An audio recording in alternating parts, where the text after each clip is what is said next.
Buen día, mi nombre es Laura Montserrat Arevalo Ángel y junto a mi compañera Soria Cisneros Italia vamos a presentarles el tema de posibles tratamientos para la infección por COVID-19.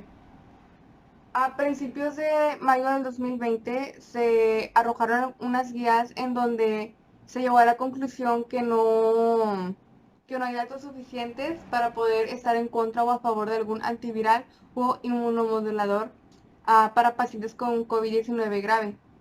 Tampoco se ha recopilado suficiente información para poder recomendar algún tratamiento de amplio espectro, ya que no hay alguna indicación específica. También el uso de corticoides como tratamiento sistemático ha sido desaconsejado, ya que solo se podría utilizar en pacientes que tengan un shock refractario.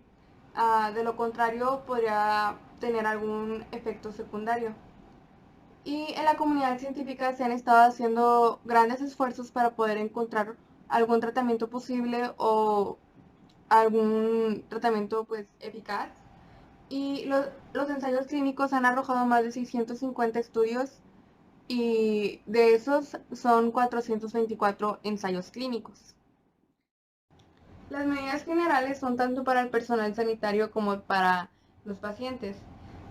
Para el personal sanitario se les recomienda que tengan el equipo completo de protección como guantes, gafas, cubrebocas, bata, entre otros. También se les recomienda el aislamiento social, la distancia, que sea de 1 metro entre cada persona. Y para los pacientes se les recomienda tanto para los pacientes como para el personal sanitario, que tengan una hidratación y una nutrición saludable.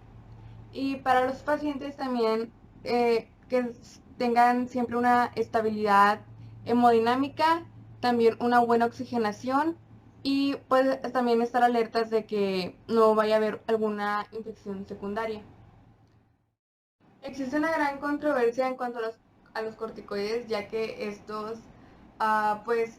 cuando fueron los brotes de SARS y de MERS, se amplió el uso de estos y también se usaron en pacientes con COVID-19, pero dice que estos pueden bajar la inmunidad. También baja la inflamación, pero también se dice que baja la inmunidad, por lo que es más recomendable no, no usarlos.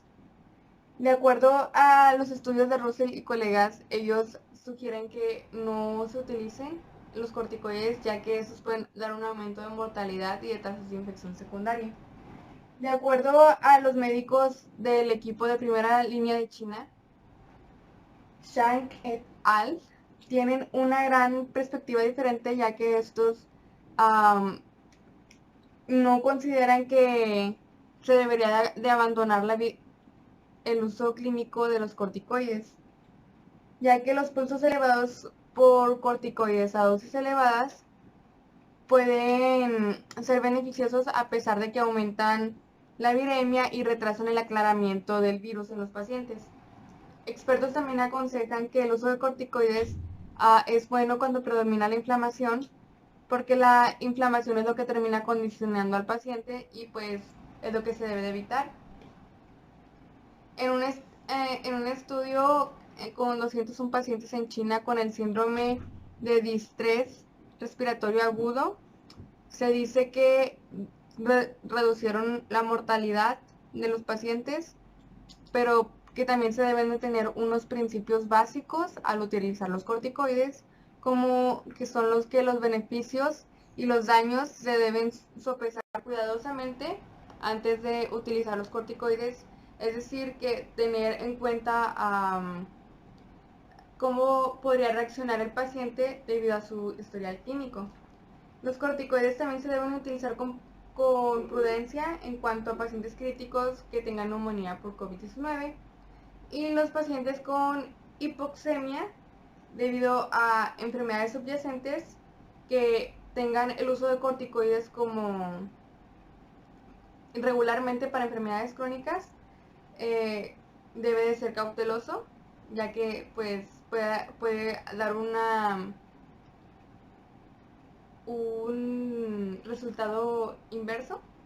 Y la dosis debe de ser baja, es decir, a menor de 1 miligramo por kilogramo por día. Y la duración debe de ser corta. También los autores concluyen que el uso de corticoides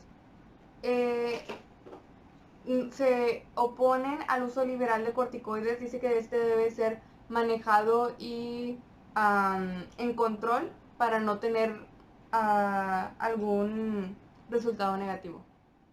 La hidroxicloroquina. Existen datos donde se utiliza estos medicamentos contra COVID-19 in vitro. La cloroquina parece ser eficaz para limitar la fusión de la membrana celular con la replicación del COVID-19 in vitro y también la liberación. Este es un fármaco inmunomodulador y este escasea por su precio y también porque en frecuencia produce diarrea. Por esto, al tomarlos, se recomienda que solo sea en gravedad. Un grupo de Marsella estudió la asociación de la hidroxicloroquina con la acitromicina en carga viral en las fosas nasales. Se observa que la carga viral disminuye considerablemente, por lo que se dice que es terapéutico. Posteriormente, este grupo, en un trabajo no publicado, un trabajo no formal, reportó que los pacientes que tenían COVID-19 y con un PCR alto disminuyó después del uso de este medicamento. Pero este trabajo cuenta con objeciones ya que tuvo incumplimientos y no fue lo suficientemente estricto. Este hallazgo clínico sería de gran importancia ya que se dice que a los 6 días dejaría de ser infeccioso, ya que para las personas que tuvieran una infección leve podrían seguir con su vida pero sin infectando a la demás gente. También pues hubieron nuevos estudios que no confirmaron los resultados del grupo de Marsella. Molina y colegas quisieron tener un estudio con 11 pacientes consecutivos y a los 5 días del inicio del tratamiento se dice que un paciente falleció, 2 fueron transmitidos a la unidad de cuidados intensivos y en un paciente la hidrocloroquina y la acitromicina fue suspendida ya que tuvo una prolongación del intervalo QT, del intervalo de las ondas cardíacas. El dipiridamol. Esta tiene una conocida función antiplaquetaria y también se dice que puede tener potencialmente un beneficio terapéutico para los pacientes con COVID-19. Tiene una actividad antiviral de amplio espectro, particularmente porque es eficaz contra los virus de ARN positivo, de cadena positiva, y suprime la inflamación. Se hizo un ensayo clínico de 31 pacientes en los cuales tuvieron un resultado de que los linfocitos y las plaquetas subieron de nivel en la sangre. También en un ensayo de paciente, perdón, también en la replicación in vitro, el dipiridamol puede detener la replicación del COVID-19. También se hizo otro ensayo clínico donde fueron 8 pacientes. Esos 8 pacientes tuvieron una mejoría notable y la mayoría fueron dados de alta del hospital. Nada más un paciente quedó con recesiva clínica. Se necesitarían más estudios para pacientes con COVID-19 con el dipiridamol para saber si podría ser un tratamiento eficaz. En cuanto a los antivirales, no se ha comprobado que ningún antiviral sea 100% eficaz en cuanto a los pacientes con COVID-19, pero pues vamos a discutir algunos de ellos. El lopinavir y ritonavir, esta combinación que es conocida en las tiendas así, como Caletra. Este es un antiguo antirretroviral que es utilizado para los pacientes con VIH y este es un inhibidor de la proteasa. También este ha tenido actividad con coronavirus anteriores, pero no se le ha demostrado nada con COVID-19. La triple asociación de lopinavir con ritonavir, o sea, es decir, caletra, y la ribavirin e interferón. Esta terapia triple se administró solamente a pacientes con menos de 7 días que habían presentado síntomas. Y la terapia combinada condujo a una mediana de tiempo significativamente mayor para negativizar la PCR. Y la mejoría clínica fue significantemente mayor con un tiempo más corto de estadía en el hospital y también alivio más rápido de los síntomas. También se hicieron un estudio con 76 pacientes en donde también fueron 7 días antes, 7 días después de que les empezaron los síntomas y dieron los mismos resultados. Harían falta más estudios para poder tener una aclaración de la triple asociación del lopinavir y ritonavir. Remdesivir, este es un fármaco que fue recientemente aprobado por la FDA. Este es un nucleótido que interfiere en la polimerización del RNA. Este se ha encontrado actividad in vitro frente a unos virus, incluidos los coronavirus, incluidos el COVID-19. El 10 de abril del 2020, un grupo de franceses realizó un estudio al respecto con 53 pacientes de varios países. Este no fue un estudio con grupo de control, por lo que se duda de su veracidad. Bueno, no de su veracidad, pero es difícil sacar conclusiones de él. Tenían pacientes que estaban con ventilación mecánica y el 57% de los que recibían ventilación mecánica fueron extubados. El 18% de la mortalidad fue lo que tuvo este estudio, por lo cual es también difícil sacar conclusiones de si podría funcionar para pacientes con COVID-19 o no. La ribavirina. Este es un análogo de la guanina que inhibe la RNA polimerasa. Este tiene una escasez de evidencia contra COVID-19, pero su uso terapéutico que ha sido en el SARS y en el MERS ha tenido pues datos procedentes de esos usos, pero pues también existen los efectos secundarios que podría tener al utilizar este medicamento, como la anemia hemolítica y la toxicidad hepática debido a la necesidad de dosis altas, y también una baja eficacia clínica. Se dice que este podría ser un fármaco poco potencial para el COVID-19. El favipiravir. Este es un profármaco inhibidor potente de la RNA polimerasa activo. Este ha estado contra varios virus, como es el virus de la VIH y el virus de la ébola.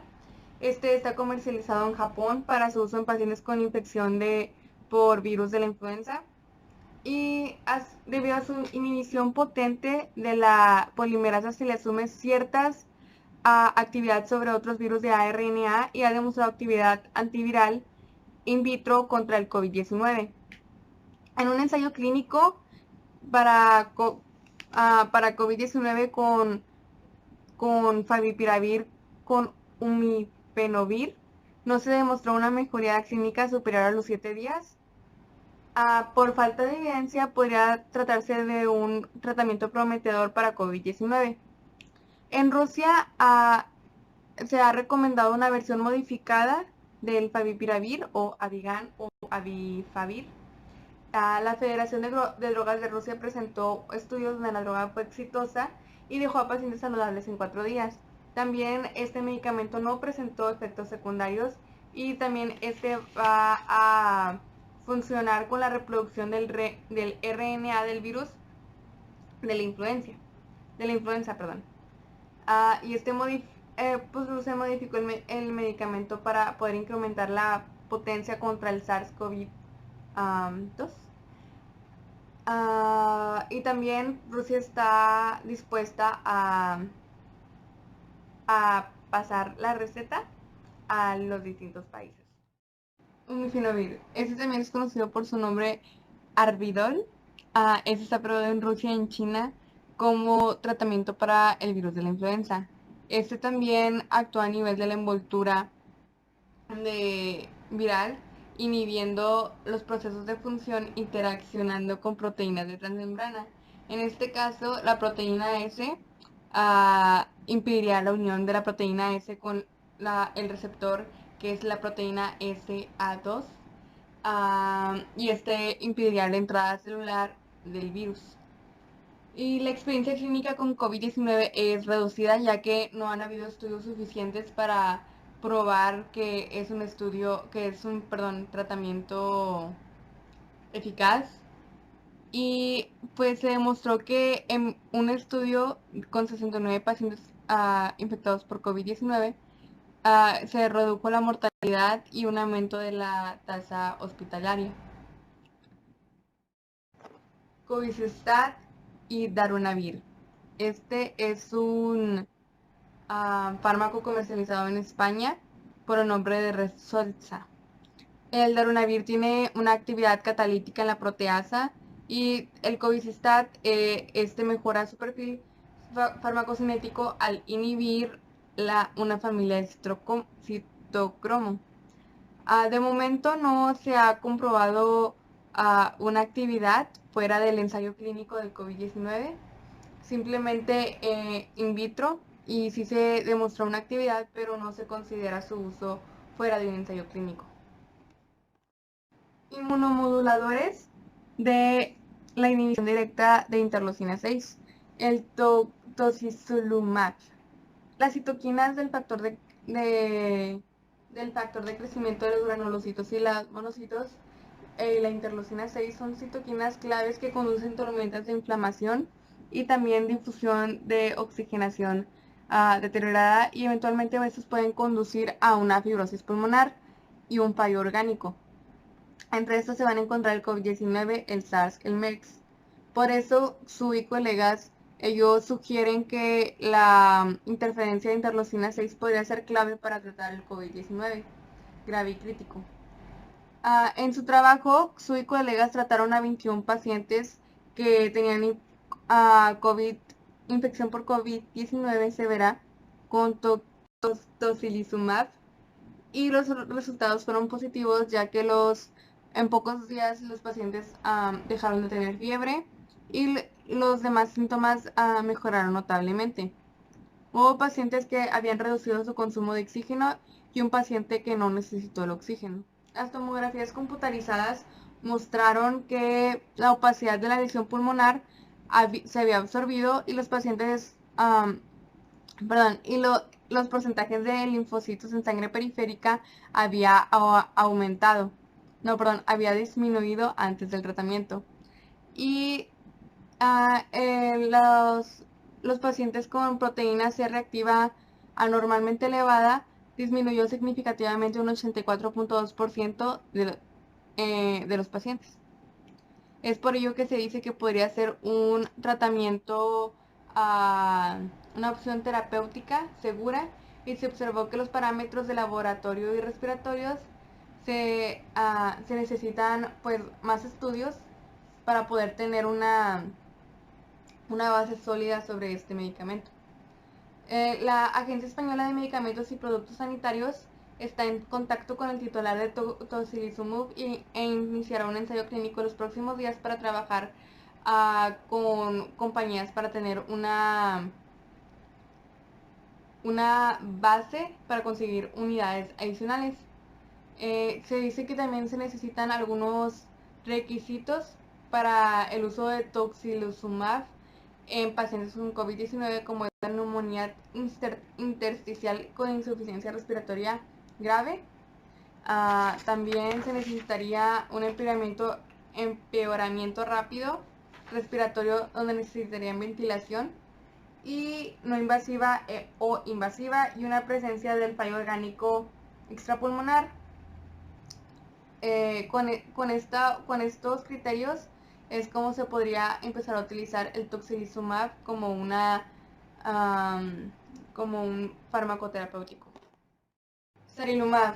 En estos momentos se está explorando su uso de otros inmunomoduladores anti-interleucina 6, como es el sarilumab, que puede reducir la mortalidad de la morbilidad de pacientes con neumonía por COVID-19, pero hasta ahora no hay ningún dato concluyente y existen actualmente 8 ensayos clínicos en los que están evaluando la seguridad y eficacia de sarilumab por COVID-19, en COVID-19, perdón. Silutuximab. Este es igual otro anticuerpo monoclonal que impide la unión de la interleucina 6 con sus receptores de membrana, pero igual no se ha tenido una suficiente, no han habido ensayos clínicos suficientes para poder tener una conclusión sobre este medicamento. Anankira. Este es un inhibidor competitivo de interleucina 1 y en este parece haber evidencia de beneficio en estados de hiperinflamación, pero se desconoce su efecto en ausencia de inflamación y existen actualmente 4 ensayos clínicos con Anankira en COVID-19.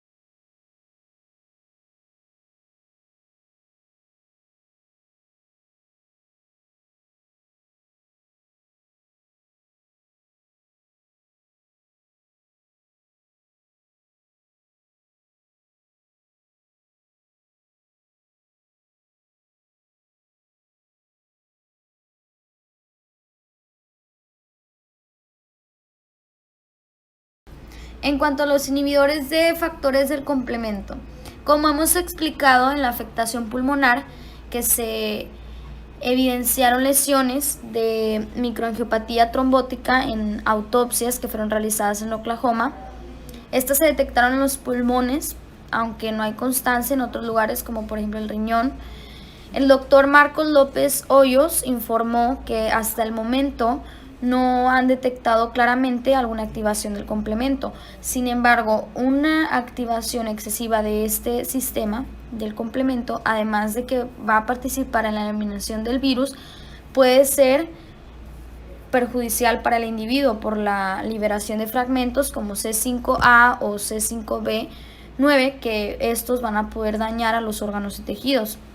Entonces es por eso por lo que puede emplearse inmunoterapia con un anticuerpo monoclonal anti-C5A, que es el eculizumab, para que se pueda inhibir el C5, o también agentes que bloquean al receptor C5A, el avacopan o el propio C5A. Si bien existen 2 ensayos clínicos para COVID-19 que van dirigidos a bloquear la activación del complemento, como ya les mencioné, el eculizumab, que actualmente está autorizado para las enfermedades raras como hemoglobinuria paroxística nocturna, que esta es una enfermedad clonal y es adquirida causada por una mutación somática en el gen PIGA, que se encuentra en el cromosoma X, y pues los glóbulos rojos se van descomponiendo antes de lo normal. También para el síndrome hemolítico urémico y neuromielitis óptica.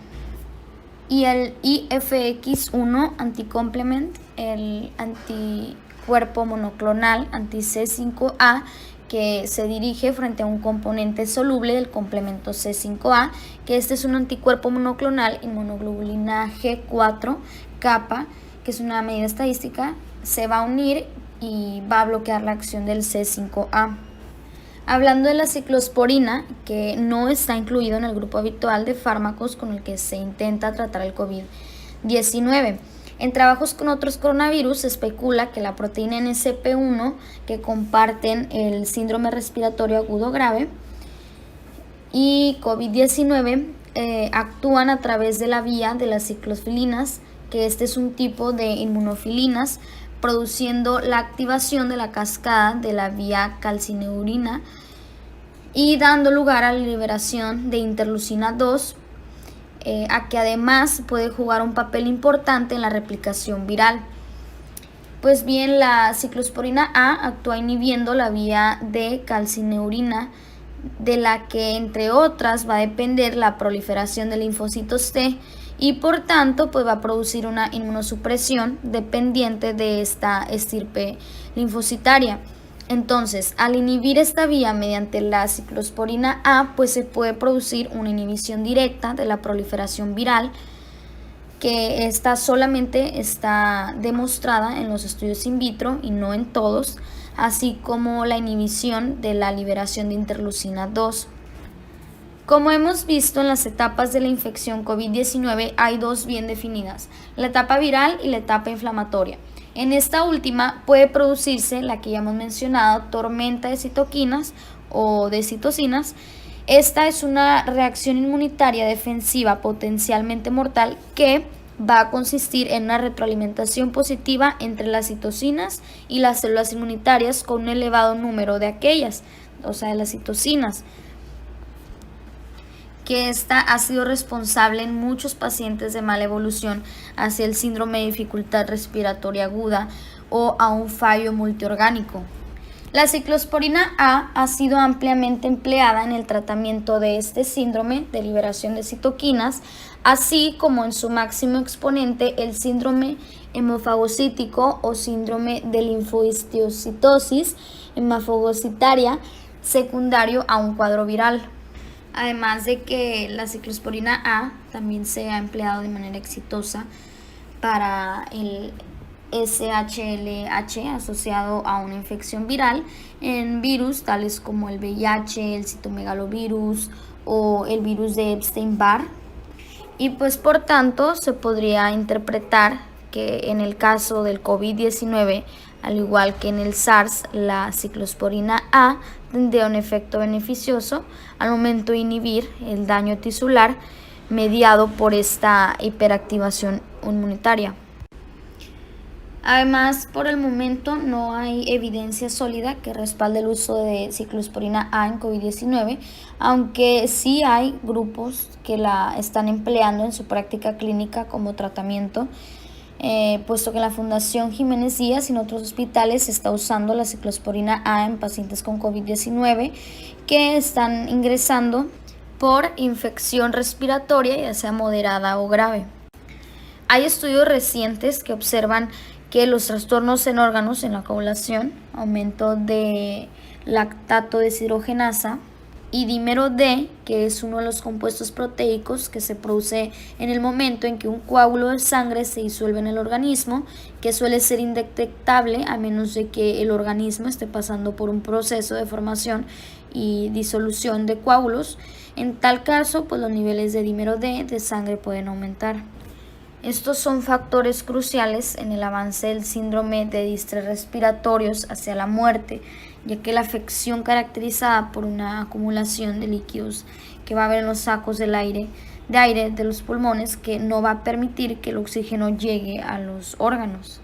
Se cree que el COVID-19 activa la cascada de la coagulación a través de diferentes mecanismos, produciendo una severa hipercoagulabilidad. Teóricamente, una anticoagulación temprana pudiera reducir la formación de microtrombos, y como ya sabemos, un trombo pues puede bloquear la sangre que fluye por una vena o por una arteria. Entonces, si se llegara a desprender de la pared vascular y se aloja en los pulmones o ya sea en otros órganos vitales, pues se puede convertir en un émbolo potencialmente mortal. El profesor Tai-Cheng Li, con base en sus observaciones en el tratamiento de pacientes graves y en estado crítico en la unidad de cuidados intensivos, propone que la terapia de anticoagulación con inmunoglobulina intravenosa temprana y heparina de bajo peso molecular es muy importante. Sus observaciones fueron que durante el desarrollo de disnea y cambios en las imágenes de tórax de leves a graves, el dímero D aumentó de leve a significativo, junto con un tiempo prolongado de protrombina y una disminución gradual del fibrinógeno y las plaquetas. Las lesiones observadas de equimosis en manos y pies, que alude a un signo clínico que es una lesión subcutánea caracterizada por depósitos de sangre extravasada debajo de la piel intacta. Fue junto a las cardíacas y renales e inconsistentes con el diagnóstico de la fase hipercoagulable de coagulación intravascular diseminada, que es un trastorno grave en el cual las proteínas que controlan la coagulación de la sangre pues se vuelven hiperactivas.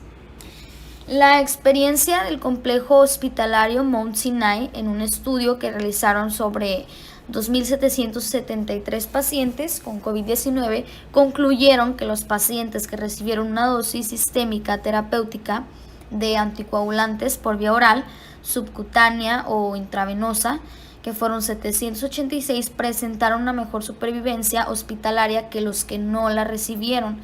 Y asimismo también que fue en los pacientes que estaban más graves, donde el tratamiento anticoagulante pues tuvo un efecto más pronunciado.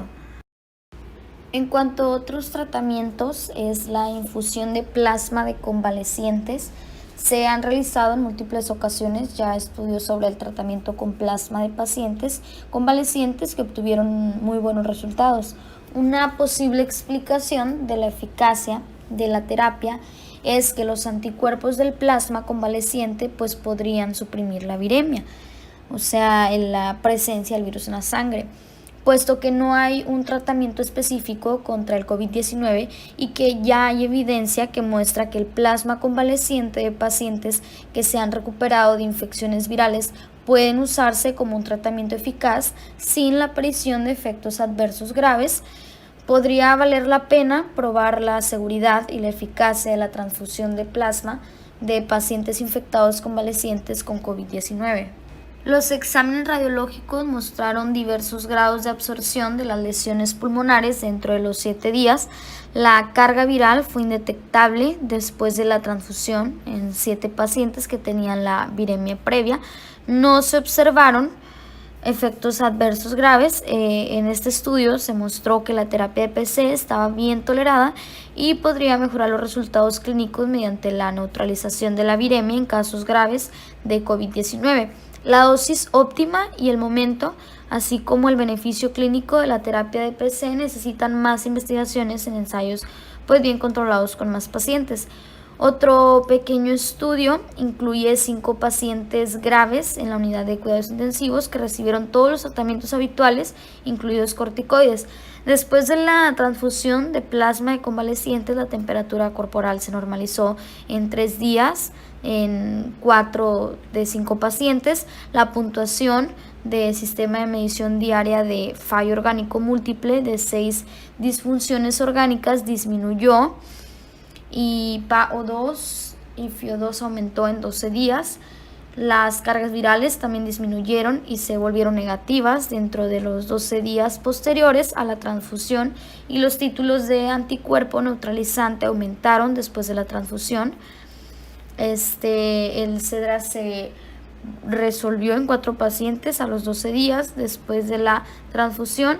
De los 5 pacientes, 3 fueron dados de alta al hospital, que fue el tiempo de estancia de 53, 51 y 55 días, y 2 están en condición estable a los 37 días después de la transfusión. Por lo tanto, el tratamiento con plasma de convaleciente puede reducir la carga viral del COVID-19, pero pues no puede reducir la mortalidad en pacientes con COVID-19 ya en una etapa crítica. Probablemente el tratamiento debe iniciarse más precozmente. También hay estudios observacionales, los cuales se encuentran asociaciones entre las bajas concentraciones séricas de 25-hidroxivitamina D y la susceptibilidad a la infección aguda del tracto respiratorio. Los estudios aleatorizados sobre el efecto preventivo de la vitamina D en las infecciones respiratorias son contradictorios. No hay ninguna confirmación científica sobre el beneficio de la vitamina D ni en la prevención ni en la clínica de la infección respiratoria por el COVID-19. Sin embargo, aquellos pacientes con deficiencia de vitamina D que por lo general son ancianos con frecuencia en los que el COVID-19 es más grave, precisamente pudieran beneficiarse de un bolus de 20,000 cada semana para mejoría de síntomas y control de replicación y propagación. Esta es una decisión de cada médico responsable en cuanto al control del paciente. Otro tratamiento es la ivermectina, que este es un antiparasitario de amplio espectro que ha demostrado actividad antiviral in vitro contra un gran número de virus en base a diferentes mecanismos de acción, entre ellos el B1H1, el virus de influenza. En un trabajo que fue publicado recientemente, menciona que la ivermectina ha demostrado actividad antiviral in vitro contra el virus COVID-19. Cali y Coles hipotetizan que el mecanismo de acción se basaría en inhibir la proteína IMP a beta 1, una importina que se encargaría de la importación nuclear de proteínas virales en algunos virus ARN. Además, también reduciría la carga viral entre las 24 y 48 horas tras su administración. Como el virus COVID-19 penetra en la célula a través del receptor SA2, una forma de tratar a los pacientes de COVID-19 sería poder inhibir esa interacción. Monteil et al. Usando mini riñones infectados con COVID-19, ha demostrado de que el virus se une al fármaco experimental al confundirlo con la proteína AC2. El engaño molecular evita que el nuevo coronavirus pues penetre en las células y las vaya a convertir en fábricas de nuevos virus. La defibrotide es una mezcla polidispersa de 90% de polidesorribonucleótidos monocatenarios con funciones antitrombóticas, antiisquémicas y profibrinolíticas. Este también tiene propiedades antiangiogénicas, que se refiere a un agente químico o biológico que va a inhibir o puede reducir la formación de nuevos vasos sanguíneos a partir de vasos preexistentes. Tiene una indicación aprobada que es el síndrome de obstrucción sinusoidal hepático, la gravísima enfermedad veno-oclusiva hepática, que es una trombosis de la microvasculatura hepática como consecuencia del daño que producen las dosis altas de la quimioterapia y la radioterapia en trasplante halogénico de progenitores hematopoyéticos. Sobre todo, protege la célula endotelial. El uso de la ventilación mecánica no invasiva para el SARS y otras pandemias virales ha sido controvertido, con tasas de fracaso de alrededor de 30%. Más recientemente se usó también en pacientes con la ira por gripe H1N1, con tasas de fracaso que oscilaron entre el 13% y el 77%.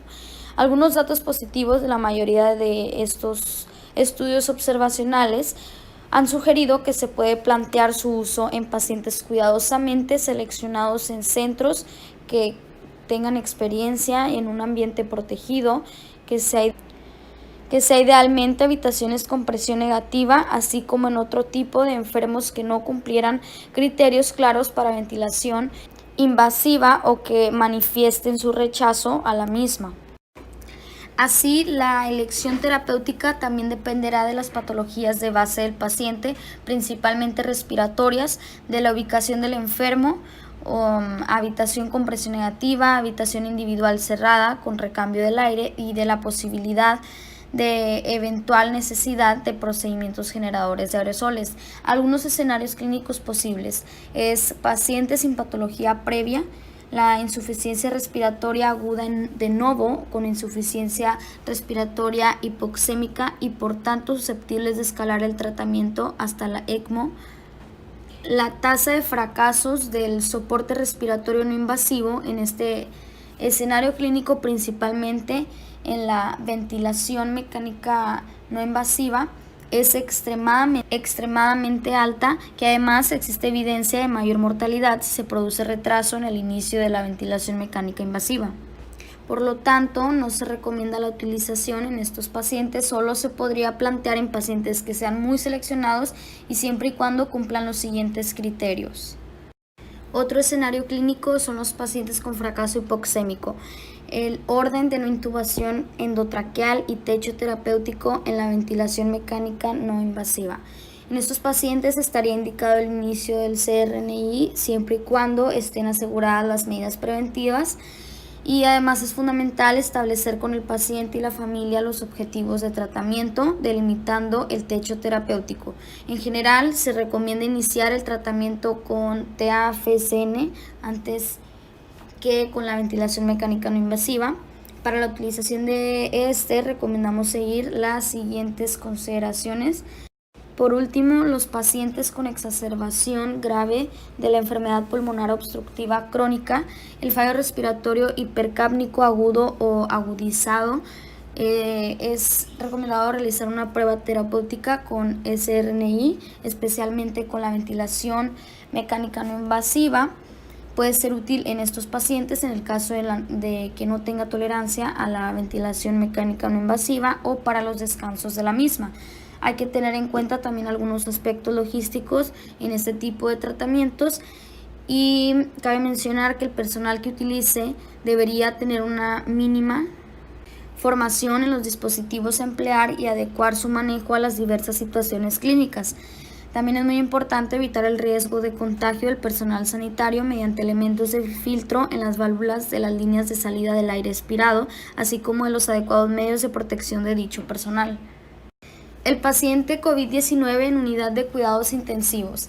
Aunque la infección por COVID-19 parece ser débil en la mayoría de humanos y la transmisión es probable que ocurra solo cuando se desarrolla una enfermedad del tracto respiratorio inferior, COVID-19 causa síntomas leves parecidos a la gripe o incluso ningún síntoma en la mayoría de las pacientes, o sea, un 81%.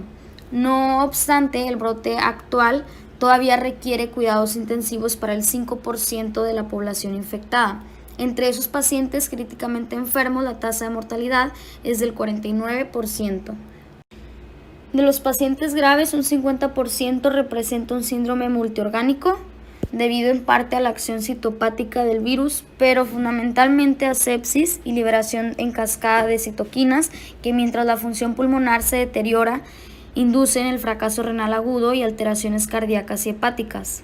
En los síndromes de disfunción orgánica, cuando el tratamiento farmacológico simplemente no está disponible o no es eficaz, la ventilación mecánica y el soporte hemodinámico parecen ser la única estrategia terapéutica posible.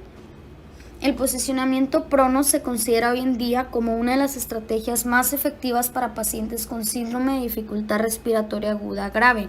Al principio, el enfoque de la posición en prono era por la mejora en la oxigenación atribuida a una redistribución de la perfusión. Sin embargo, los mecanismos parecen ser más complejos. De hecho, los efectos positivos sobre la oxigenación y la eliminación de CO2 de la posición prona se deben atribuir a una ventilación por inflación más homogénea, al desajuste de la forma pulmonar torácica y al cambio de la elastancia de la pared torácica. Las terapias extracorpóreas como la hemofiltración o la hemoperfusión ofrecen una nueva posibilidad de soportar diferentes órganos en una condición de disfunción multiorgánica, usando circuitos y dispositivos extracorpóreos específicos. Corazón, pulmones, riñones y el hígado pueden ser reemplazados parcialmente o al menos sostenidos durante la fase severa del síndrome. La técnica más importante en estos casos es la oxigenación por membrana extracorpórea, aplicada principalmente en modo venoso. También la extracción extracorpórea de CO2 para casos menos severos. Sin embargo, un análisis retrospectivo de una cohorte alemana de 25 pacientes infectados por el virus HN1 en estado crítico, la prevalencia del síndrome hemofagocítico asociado al virus fue el 36%. Las terapias de reemplazo renal continuo pueden ofrecer en condiciones de leves a severas de disfunción renal un soporte significativo para el control de solutos y fluidos.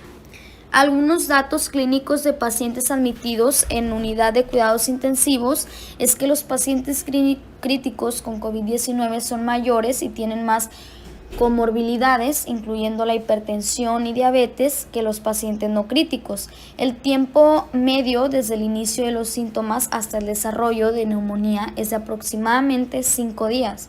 El tiempo medio desde el inicio de los síntomas hasta la hipoxemia grave y el ingreso en la unidad de cuidados intensivos es de aproximadamente de 7 a 12 días. La mayoría de los pacientes tienen opacidades bilaterales en la radiografía de tórax y TAC. Los hallazgos comunes de la TC son opacidad de vidrio esmerilado y consolidación.